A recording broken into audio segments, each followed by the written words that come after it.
An episode with a title and a plot that pays homage to a classic film? Star Trek The Next Generation, are you buttering me up for some reason? Is it money? Do you need money? You're barking up the wrong tree. When this episode premieres, I'm just finishing second grade. Why are you hitting up 7 going on 8-year-old cineasts for money, you creepy goof? This is a review of the Star Trek The Next Generation episode We'll Always Have Paris. If you have not seen this episode and you don't want to know why Captain Picard ran out on his girlfriend 20-something years ago, be warned.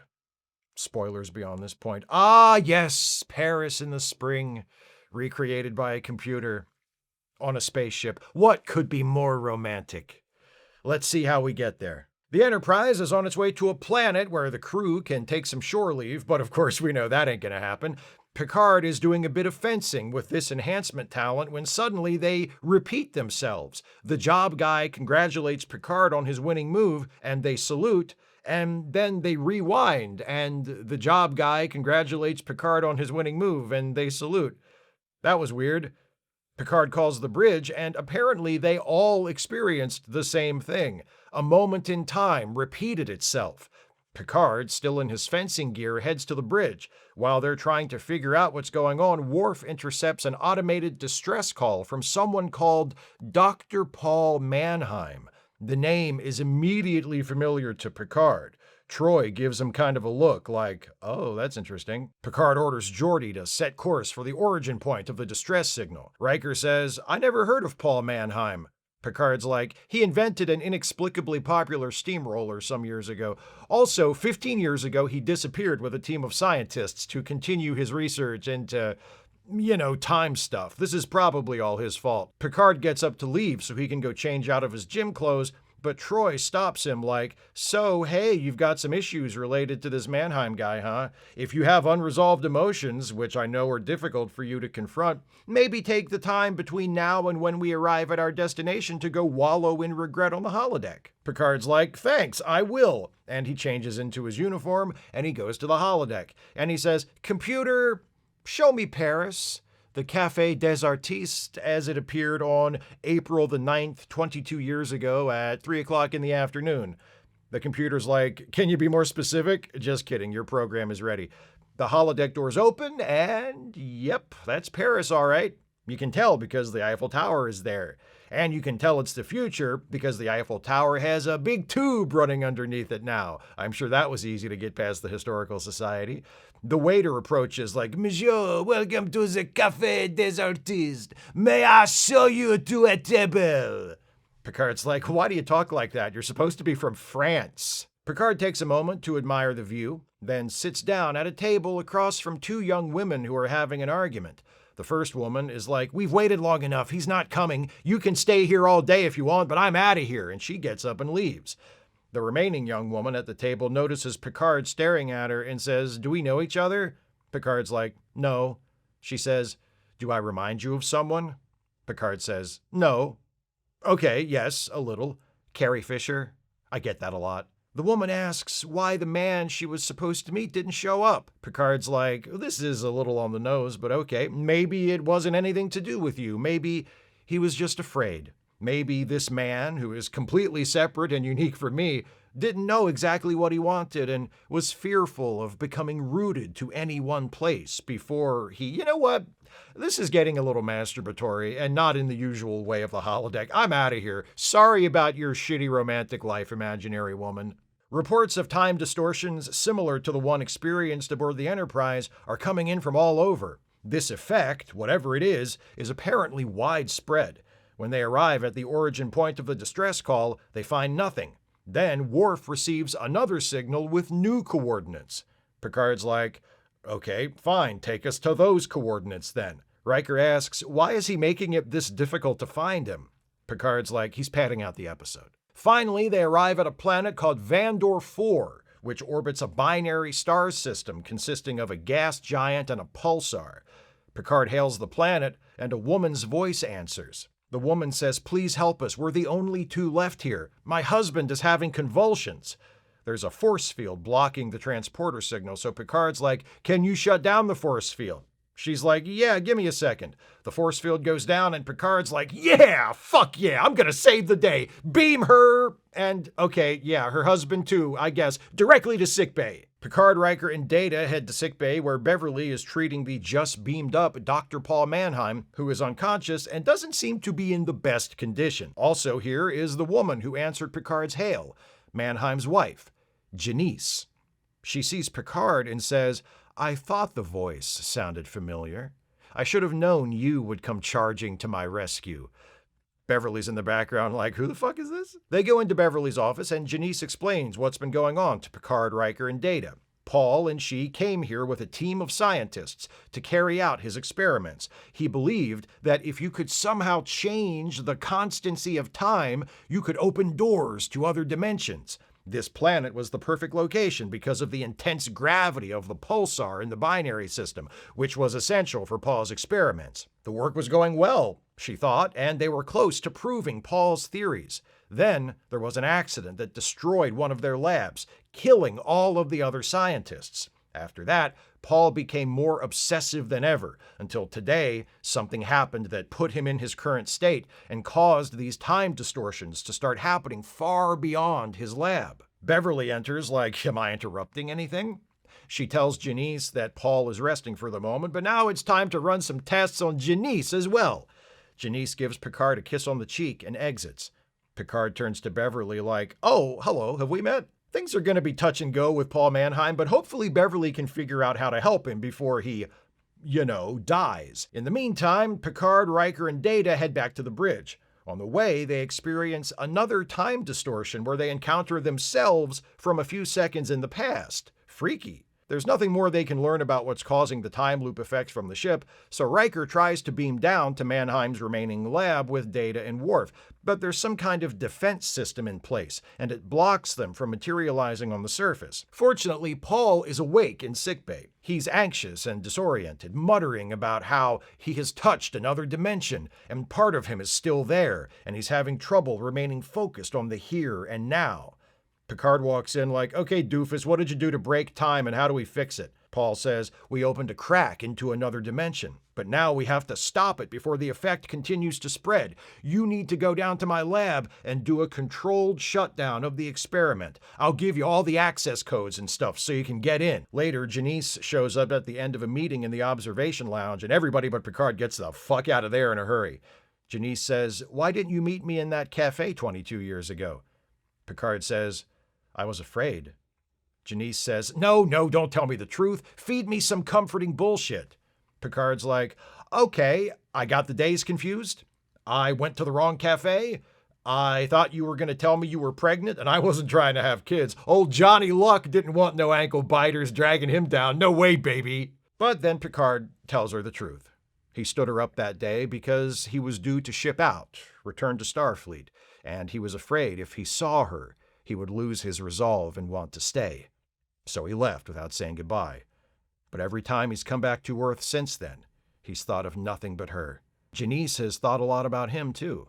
She wonders, though, if the real reason he left her was that he was afraid a life with her would make him too ordinary. Picard's like, yeah, probably.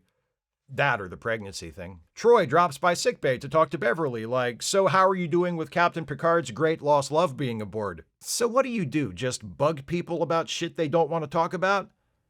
I am a therapist. Beverly says, I can't compete with a ghost from his past. Deanne is like, she's not a ghost. She's real and she's here. And you saw her. She is looking good. Paul is feeling a bit more lucid now and he wants to talk to Picard. First, he warns him that in his confused state, he might not have remembered all of the access codes to the security systems in his lab, so anyone who goes down there should be careful.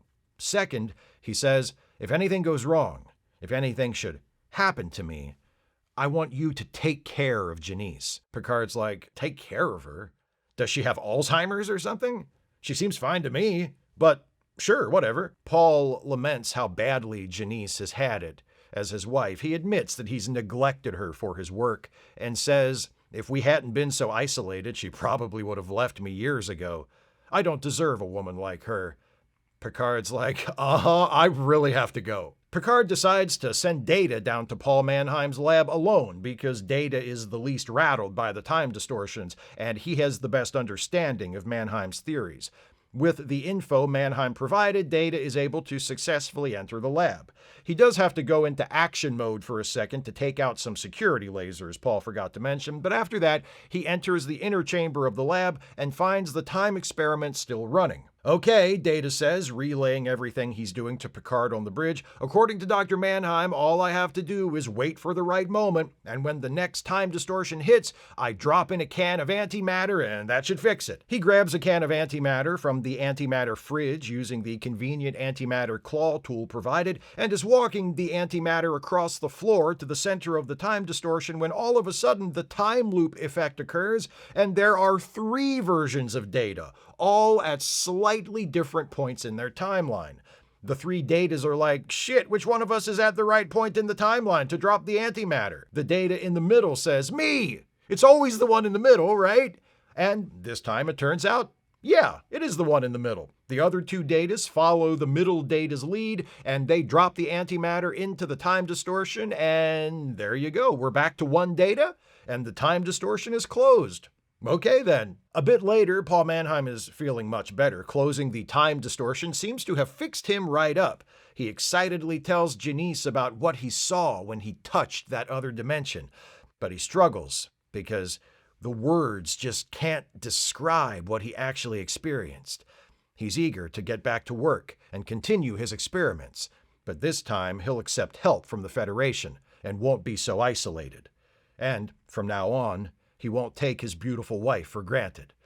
Picard's standing there like, great, I'm so glad it all worked out. Before the Enterprise leaves, Picard and Janice have their long-delayed rendezvous at the cafe in Paris on the holodeck. Frenchie Martin here delivers some champagne, and Picard raises his glass and says, I just wanted to say goodbye properly this time. They toast. Janice says, I'll expect you to always come charging to my rescue. Thank you for Paris. She leaves. Picard turns to Frenchie like, okay, now I'm gonna need something a lot harder than champagne. Picard returns to the bridge to find Riker and Troy just sitting there looking at him. He's like, you got something to say? Riker's like, nope. Picard says, good, then let's get out of here and go to that shore leaf planet we were headed to before we got sidetracked by time loops and my long-lost romance. Riker mentions a certain club on the planet they're headed to, and Deanna's like, oh yeah, I know that place. It's right across the street from this male stripper joint I like. Picard says, it's called the Blue Parrot Cafe. And Deanna's buying. The end. This is a first season TNG episode, so you go in expecting it to suck, but then you remember that it's late first season when things had started to trend upward, creatively speaking, and you watch it and you're pleasantly surprised by how not bad it is.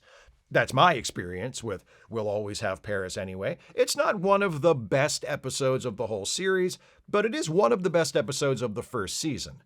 Given how rotten most of the first season is, that might come across as damning with faint praise. That isn't how I mean it. This is, genuinely, a pretty good episode.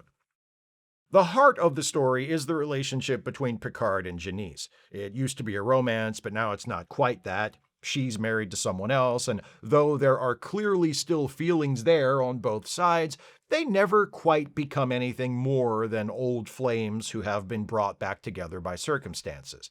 If the Picard and Janice stuff doesn't work, there's really no reason to give a shit about any of the rest of this.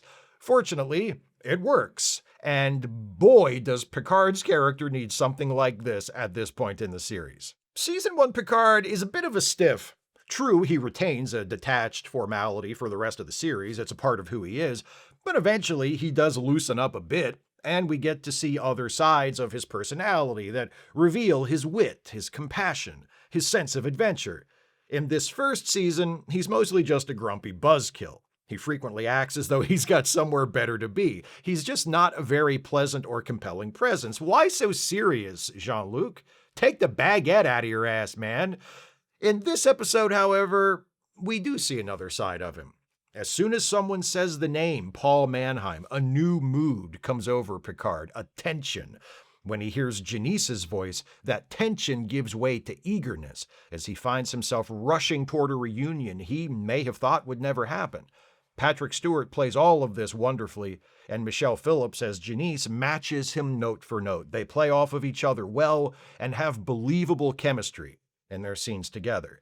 There's a sense of regret that hangs in the air between them, a mutual awareness that things might have been different, but weren't, and now it is what it is.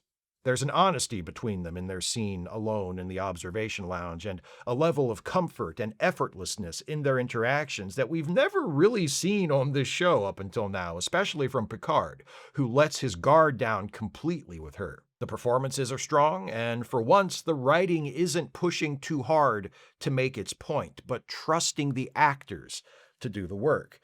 There's also a maturity evident in the characters that I appreciate, and that I realized as I was watching the episode today that we don't see very often. Picard and Janice aren't written like horny teenagers or impulsive 20-somethings, but like middle-aged adults who still feel very strongly for one another, but who also recognize that, for good or bad, life has gone on since the last time they met, and their window to be together has closed. All of which only serves to amplify the wistful, melancholy qualities of their scenes together. It's good, is what I'm saying. I like it. It's good. The rest of the episode is not as good, but then again, it doesn't have to be, since the Picard and Janice story is the main reason we're here.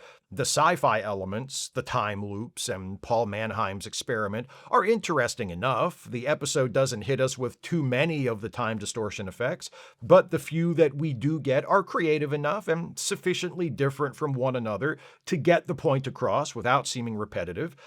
Data's mission to seal the time distortion is a little too straightforward, but hey, 2 episode reviews in a row where I can compliment that blessed lack of technobabble. How does Data seal the crack between dimensions or whatever it is? He drops a canister of antimatter into the thing at the right time. That's all the explanation we get and all the explanation we need. No jargon, no made-up technical terms to describe non-existent technology, just a robot man dropping a can of stuff from a mechanical claw at the end of an arbitrarily long countdown as God intended. There's not a lot of suspense in the scene. The only obstacle Data encounters once he reaches the room with the time distortion is the appearance of his duplicates, but that problem gets solved pretty much right away when the middle Data just says, "Hey, it's me, I'm the right one," and that turns out to be right. It falls a little flat, though not as flat as it probably would have if it had been larded up with technobabble. But hey, it's not a big deal, because the time distortions weren't really the point anyway. They were just the plot device to get Picard and Janice back together. The business the episode finds for the supporting cast isn't nearly as interesting and plays mostly like a way to keep certain members of the ensemble busy or give them some token screen time, but at least Troy and Beverly's scenes fit their characters, such as they are at this point. Troy comes across as a little nosy, the way she just walks up to Picard and then Beverly and says, "Time to talk about your feelings." But I do really like the moment she gets after Picard hears the name Paul Mannheim for the first time. He reacts, and then she reacts. And it's not a big, obvious, "Holy shit, what was that? This is important" reaction. It's subtle. Something she registers, and we see her register it. It's not anything more than it needs to be. Beverly's part is more forced in its execution, but again, it fits with where her character is at this point in the series. They're doing the will they, won't they thing with Captain Picard and Beverly, so Beverly's prickly, "I can't compete with a ghost from his past" declaration to Troy doesn't seem out of character, but it doesn't really go anywhere from there either. I guess the idea is to just acknowledge that yes, there's kind of a thing going on between Picard and Beverly, and now Picard's old flame is on the ship, and Beverly feels a certain kind of a way about it, which is all well and good. It just plays as slightly awkward to me the way it's brought up and then completely dropped midway through the episode. Oh, also, they really downplay the death of those other scientists at Paul Mannheim's lab, don't they? Granted, they're never on screen, they're only mentioned, there's no reason we in the audience should give a shit about any of them, but it should be a bigger deal to the characters, especially to Paul and Janice, that a whole team of scientists are dead, shouldn't it? Paul invokes their memory to justify returning to his work at the end of the episode, but other than that, they're barely mentioned. Speaking of Paul, he's played here by Rod Loomis, a character actor with a nearly 40-year career in film and television. He only gets to show us the real Paul, free from the grip of his anxiety and confusion, right at the end of the episode, but in those few moments, he is able to create enough of a character that I kind of buy why Janice would want to stay with him, even after all of this. He has a genuine excitement about his work and the prospect of carrying it on and making further discoveries. He seems sincere about his desire for things to be different between him and Janice from now on. And, as with Patrick Stewart, Michelle Phillips has chemistry with Loomis, and that makes Paul and Janice believable as a couple. Even if I think she'd be better off with Picard. I mean, come on. Michelle Phillips isn't really given anything more to do here than play Picard's one that got away. Her character is defined exclusively relative to the men in her life, but that's a shortcoming of the writing, not the acting. Phillips turns in a good performance. She's charismatic and charming, and it requires no imagination whatsoever to understand why Picard has continued to think of her after all these years. One last thing, the episode is a good model for how to draw inspiration from a previous work without blatantly cribbing from it. There are references to Casablanca throughout the episode. The title is taken from one of the most famous lines from that film, and the name of the club Picard mentions at the end, the Blue Parrot Cafe, is also a lift from Casablanca. But the story itself doesn't follow the same beats as Casablanca. Instead, it takes opportunities here and there to evoke Casablanca, to remind us of it on an indirect, emotional level. Picard and Janice's lost love is not exactly the same as Rick and Ilsa's, but it's reminiscent. Paris has a similar significance to both couples, but the exact circumstances of their parting differ. In Casablanca, Ilsa leaves Rick without saying goodbye because she learns her husband, who she thought was dead, is still alive. In this episode, Picard leaves Janice without explanation because he fears he would choose being with her over his career in Starfleet. The Star Trek episode is not a remake or a riff, but a kind of spiritual offspring of Casablanca. We'll Always Have Paris was written by Deborah Dean Davis and Hannah Louise Shearer and directed by Robert Becker. Davis wrote for several classic TV series in the 1980s, including The Incredible Hulk, The Fall Guy, Knight Rider, and Magnum P.I., all favorites of mine, but this is her only Star Trek credit. Shearer wrote other episodes during the early years of TNG, including Skin of Evil and Season 3's The Price. Robert Becker directed only one other TNG episode, Season 2's The Outrageous Okana. Hey, 500 is a pretty damn good average, even if it is from only 2 at-bats. Not a great episode, but a good episode, and an important one for marking the growth of the series. One of the things that makes TNG's first season so bad is how awkward and unnatural it feels most of the time. We'll Always Have Paris doesn't really have that problem. Its characters, particularly Picard and Janice, come across as people with feelings and pasts and regrets that inform their choices and make them who they are. It's an episode where you can tell that the creators of the show are finally starting to figure a few things out. Most significantly, the concept that the journeys these characters take to discover what's out there will only matter if we get to know what they have in here.